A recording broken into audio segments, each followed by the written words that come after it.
Сәлем достар. Бүгін мен сіздерге балық қуырып көрсетемін. Өте дәмді, тез дайындалатын балықты қуырып көрсетемін. Менің каналыма тіркеліп, лайк басып, пікір қалдыруды ұмытпаңыздар. Видеоны соңына дейін менімен бірге болыңыздар. Тазаланған балықты қуыруға бөлшектеп аламыз. Бөлшектеніп алған балықты үстіне тұзды молырақ салып, жарты сағатқа қоямыз. Салқын суға салып қоямыз. Тұзды суға араластырып, тұзы ерігенше қолымызбен араластырамыз.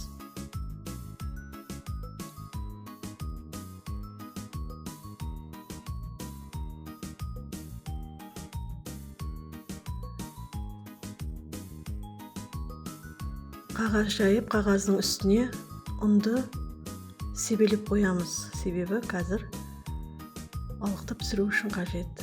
Мінекей, малма суда дайын тұрған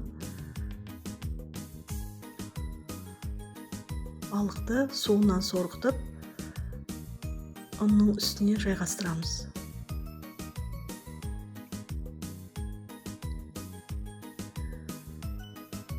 Ұнға балықтарды айналдырамыз, екі жағын қапталын.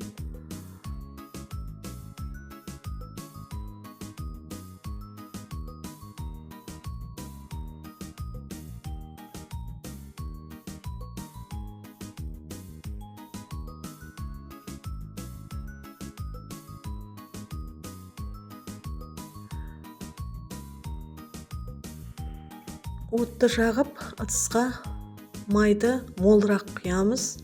Себебі балық мол майда қуырылса жақсы болып піседі. Қызған майдың үстіне балықтарды орналастырамыз.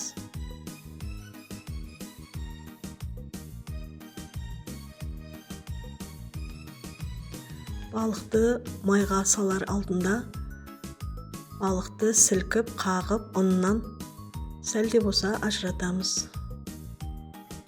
Себебі ыстық майға түскен ұн жалындап күйіп кетуі мүмкін.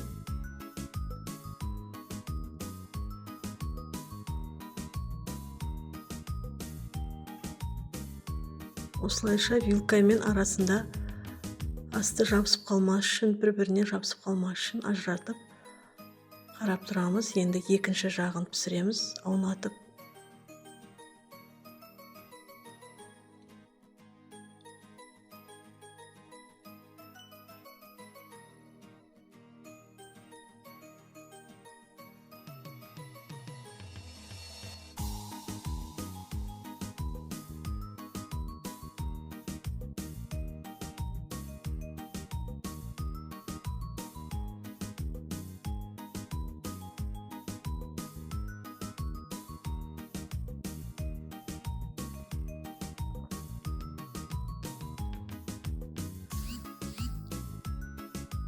Екінші жағы да қызарып пісті. Енді тағы да бірінші жағын аунатып, тағы да сәл пісіріп аламыз.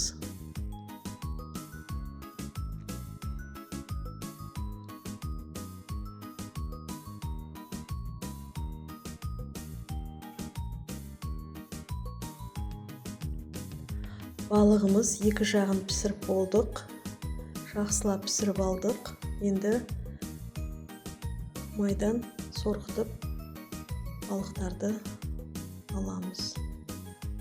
Мінекей осылай тез арада жылдам дайындайтын әдісімен сіздерге бөлістім.